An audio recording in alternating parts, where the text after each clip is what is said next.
je comprends en fait que mes parents ont échappé à un génocide monstrueux, effrayant, qui a fait quand même 1,9 million de victimes. Ouais. Et là, j'ai eu soif que de connaître mon histoire.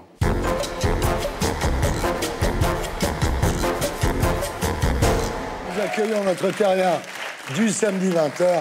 Ce soir, Frédéric Shaw, bonsoir. Alors, c'est extraordinaire parce que on a un Blackie, on a un Asiatique, on a un Fudge, il manque que le rebeu et on fait le film qui a eu tellement de succès. On passe au 3 direct. Alors, Frédéric Shaw, bonsoir. Les Français vous ont découvert dans la peau de Chao, le personnage que vous incarnez dans Qu'est-ce qu'on a fait au bon Dieu, justement.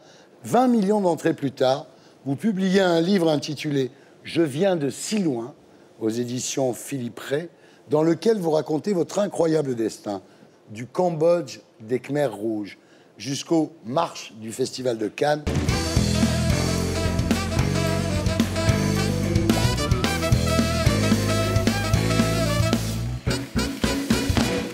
Frédéric Shaw, bonsoir. Bonsoir. Vous êtes né le 6 juin 1977 à Saigon, au Vietnam. En fait, vos parents sont cambodgiens d'origine chinoise. Votre mère est issue de la grande bourgeoisie, à Phnom Penh, au Cambodge. Ils avaient une belle maison de 4 étages. Et ils avaient une DS-19. C'est génial. C'est un souvenir du général de Gaulle. Exactement. Ouais. Votre père, pareil, hein, assez aisé. Tout va pour le mieux dans le meilleur des mondes lorsque, le 17 avril 1975, les Khmers rouges entrent dans Phnom Penh. Et là, ils vident la capitale du Cambodge. Ils envoient tout le monde à la campagne. À ce moment-là, devant l'ambassade de France, des gens jettent des bébés et des valises par-dessus les grilles. Tout le monde veut fuir. Mais en fait, les Khmers rouges sont arrivés en chassant tous les habitants de Phnom Penh, en prétextant que les Américains vont bombarder la capitale et pour votre sécurité, on vous conseille de sortir, de quitter, et vous reviendrez éventuellement dans 3 jours. Alors, ceux qui refusent de quitter la capitale sont abattus comme des chiens.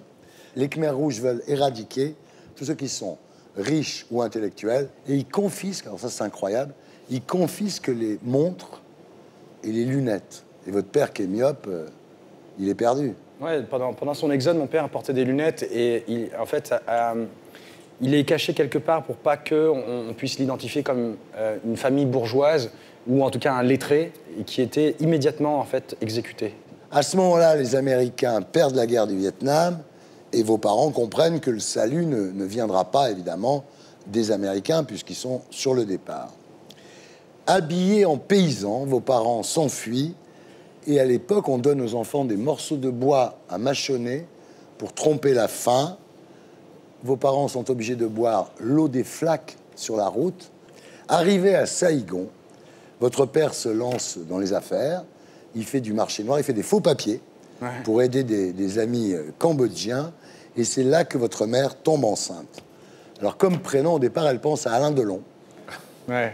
Pour un garçon, et Brigitte Bardot, c'est une fille. En fait, mes parents travaillaient dans une papeterie. Ma mère avait accès en fait aux journaux Salut les copains. Et forcément, elle feuilletait. Il y avait Alain Delon, Johnny Hallyday, Frédéric François.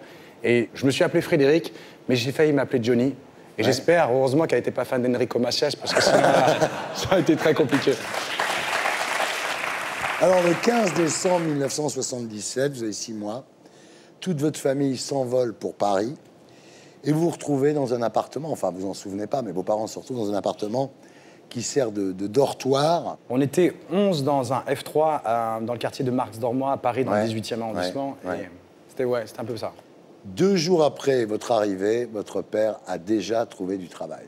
Le matin, il faisait les ménages dans les banques. En journée, il était manutentionnaire chez Carrefour. Et le soir, tous les week-ends, il faisait du gardiennage dans un hôtel. Votre mère devient couturière à domicile et elle coud jour et nuit. 1 an et demi plus tard, la famille obtient la nationalité française et votre mère va mettre un cierge à Notre-Dame en disant « Merci Dieu d'habiter en France ». C'est génial. Et en sortant, je lui ai demandé « Mais pourquoi on est là ?» Elle m'a dit « Il était important de remercier le Dieu des Français ». Ouais. J'ai trouvé ça extra. Alors, au bout de quelques années, la famille s'installe dans un petit pavillon à Villetaneuse. Alors, à l'école, il y a des Portugais, des Noirs, des Juifs, des Arabes, mais vous êtes le seul Asiatique, hein. Ouais. Alors, vous faites un racketter parce que les gens pensent que les Asiatiques sont gentils. Ce qui n'arrange rien, c'est qu'à la maison, l'ambiance se dégrade rapidement. Votre père travaille 15 heures par jour, donc il est sans arrêt au bord du burn-out. Votre mère est paranoïaque. À l'époque, vous ne comprenez pas pourquoi elle est comme ça, votre mère. Mais après, vous apprendrez effectivement ce que vos parents ont vécu. Elle est restée beaucoup dans le silence. Ouais. Alors, une petite sœur et un petit frère arrivent, ce qui fait qu'il y a encore moins d'argent à la maison. Vous êtes obligé de quitter l'enseignement privé pour retourner dans le public. Et là, vous dites, c'est le Far West, hein. 2 jours après la rentrée, vous faites traiter de Salchintok, quand c'est pas de Nyakwe. Vous faites tout pour vous intégrer, vous voulez être intégré. Et en fait, votre rêve, c'est incroyable, votre rêve, c'est d'être arabe. Alors, les Arabes, c'est les rois du collège. Hein, ils sont séduisants, ils sont malins, ils se démerdent et tout. C'est les Italiens, ils se prennent pour les Italiens. Ouais. Et en fait, eux, ils avaient la cote, ils étaient extravertis, tout ce que je n'étais pas. Alors, vous décrochez votre bac quand même, pas facilement, mais vous y arrivez. Vous vous inscrivez dans un DUT informatique et vous faites des petits boulots. Ouais. Et un jour, vous devenez steward chez Air France. Voilà. C'est ça. Quelques temps plus tard, vous êtes à Shanghai, escale à Shanghai, et vous prenez conscience du racisme anti-jaune de vos collègues. Ouais. C'est-à-dire qu'en voyant des Chinois qui crachent par terre, ce qui est une tradition là-bas millénaire, ils disent, franchement, c'est des porcs.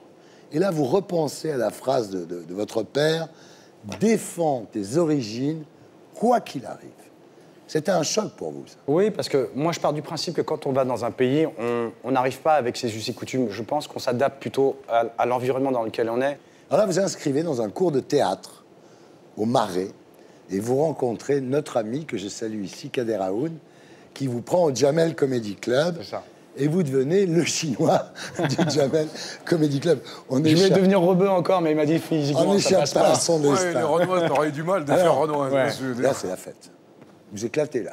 Ben ouais, enfin, de la reconnaissance, être accepté, tout ce que j'ai voulu être étant petit. Là, une fois, ça y est, on me dit plus non, j'arrive partout, je peux rentrer partout. Les boîtes, le champagne, les extas et un peu de coke. Ouais, je voulais, voilà, j'ai essayé des trucs, j'avais pas trop de personnalité à l'époque et je voulais faire comme tout le monde. Là, vous flippez et vous avez un sentiment d'imposture. Ouais. Vous allez voir un psy et vous comprenez qu'en fait, votre problème, c'est que vous ne connaissez pas bien vos origines. Ouais.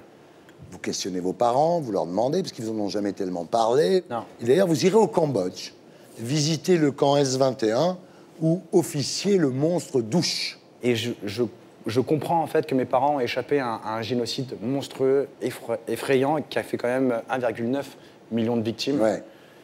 Et là, j'ai eu soif que de connaître mon histoire. Et un jour, voilà, vous recevez le scénario de Qu'est-ce qu'on a fait au bon Dieu? Donc 12 millions d'entrées en France, 20 millions d'entrées dans le monde. Et ce qui est génial, c'est que c'est la première fois que vos parents allaient au cinéma. Ouais. Vous dites qu'ils ont retrouvé leur fierté. Ouais. En fait, mes parents, ça fait 36 ans qu'ils sont en France. Et à l'avant-première de ce film, Qu'est-ce qu'on a fait au bon Dieu, ils sont venus. Et moi, j'étais dans la salle et j'étais très content. Et je leur ai dit, voilà, aujourd'hui, c'est spécial parce qu'il y a mon père et ma mère qui sont dans la salle. Je ne sais pas où ils sont, mais je tenais à leur dire que je les aimais. Et merci de m'avoir fait confiance. Et pour être sûr de ne rien rater de Inarditube, abonnez-vous et mettez un pouce bleu.